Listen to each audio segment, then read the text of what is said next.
So welcome back. Today, what I'm actually going to talk about is a lens that I picked up uh, basically as something I could use for landscape and astrophotography as well as vlogging, which, by the way, the vlogging thing is new, just getting into it. So that was just an extra. But needless to say, the lens was the Samyang 18 millimeter 2.8 FE. Uh, I've only had it probably for about a week now, and when I kind of started comparing the focal length to some of the alternatives, this one just appeared to kind of suit me a little bit more. I wanted to go wide, but not too wide, so it starts to kind of distort the picture. I felt like 18 millimeters was a good compromise, and in the event that it actually wasn't, and it was too much, my plan was to really just send it back and probably just spend a little bit more. I didn't say a little bit more, spend twice as much, and get the newly released.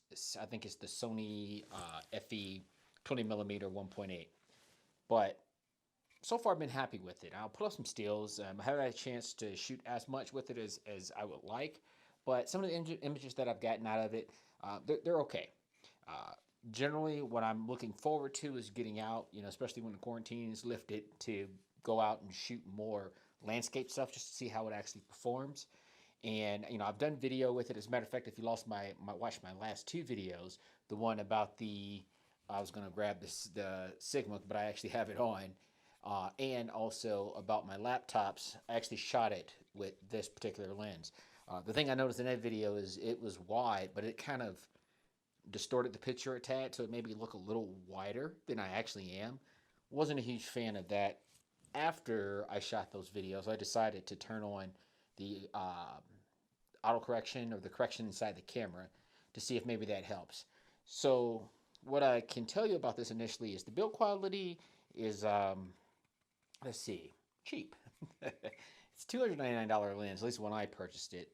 And yeah, there's a big difference between this and the Sigma. As a matter of fact, I'd say there's quite a difference between, in my opinion, this and the really cheap Sony Prime, uh, the FE 1.8 50 millimeter. Because this lens is actually cheaper than this lens. But if you ask me, quality wise, I would say that to me, the Sony still has a more premium feel than this one. Otherwise, they feel like they're pretty equal. But this one, I believe, is definitely lighter than the Sigma, and they're about probably the same weight. So carrying either one of these won't be that big of a deal. Plan is really to keep this one probably more so than this one, just because this focal length is spanned by that Sigma.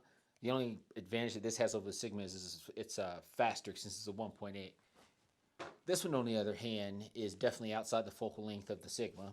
And, because it's so light, it's easy enough to keep in my camera bag. It doesn't take up much space. It only makes sense for me to just keep it with me. In addition to the lens, of course, it came with the hood. This is the cheapest hood I've ever seen in my life. Um, I would be afraid to bounce it or bump it up against something because it would probably crack or splinter. But it serves its purpose. One of the things that I had to do was I had to buy a step down ring just because I didn't really have any filters that would fit this. This is a 58 millimeter. So because I'm generally trying to carry the least amount of stuff as possible, I actually stepped from a 58 millimeter up to an 82 millimeter so it could share with my Sigma. Uh, it's kind of weird because the step down ring is, or step up actually in that case, is so gigantic. It's kind of hard to get the filter off sometimes, but it works. Uh, Otherwise, I would say that as far as keeping it outside with me all the time, I'm probably going to keep I got lens bags that are waterproof. Definitely going to keep it with this lens because I know that this thing is not weather resistant, and I wouldn't even risk trying to use it for that. So, without further ado, I'm actually going to pause and I'm going to throw this camera on or this lens on so you can actually see what it actually looks like. So just bear with me.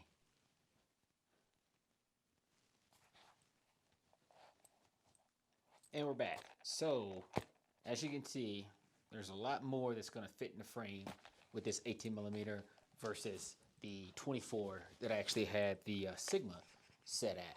So, like I said, fairly, actually a very big difference. which is the other reason why I wanted to go to 18 millimeter versus from going down from a 24 to the 20 that the Sony lens would have offered me. The difference is going to be more drastic with this.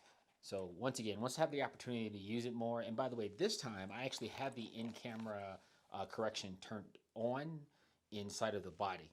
So hopefully it's making a difference. I'm going to put up some examples of how that looked prior to me doing that. Once again, the last two videos that I shot, I didn't have it turned on. And then in addition to that, I shot some more video today. I actually got a power rack in. So I was actually doing a review of that. And I'll put some of that footage up as well so you can actually kind of see how much fits inside the frame. But really, if you look at it, I mean, this thing is pretty gigantic. I should say the amount I can fit. It's a lot of space. If I do decide that I want to move around, I want to talk, I'm not actually coming outside of the frame or leaving the frame. It's doing exactly what I needed to do. I actually think it's going to be very beneficial when I go to vlog. And the other part of this is another piece that I picked up to kind of help facilitate my vlogging experience, only because this is kind of going to be the first time I'm doing it, is this. This is the switch pod, which, if you're not familiar with it, what it actually is a tripod. It's all metal. It started as a Kickstarter campaign probably a little less than a year ago, and it kind of took off. But needless to say, you can either use it like this, set it up when you're out and about, or, and this is the primary selling feature, you can use it to vlog. It has this bin that allows it to be, you know, farther enough away from you so you're not like close up on the screen when you're trying to use it. I haven't had a chance to actually test this out in the field yet, but I will. I believe with this and this particular lens, in all actuality, I'll tell you right now, this is about what it's going to look like. I actually have it exactly where the lens is actually mounted on my tripod.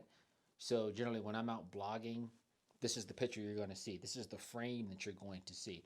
And if for some reason I want to drop in just a little bit closer, drop down because I actually have my hand up a little bit more, yeah, this is perfect. And literally, my arm is actually not outstretched. Now, if I go out to the max straight arm, this is about where I'm at. So I'm curious to see how the setup's going to work. I think it actually work out fine. And then depending on if anybody wants, I can actually put up a review of this item once I start using it more. So I think that's it.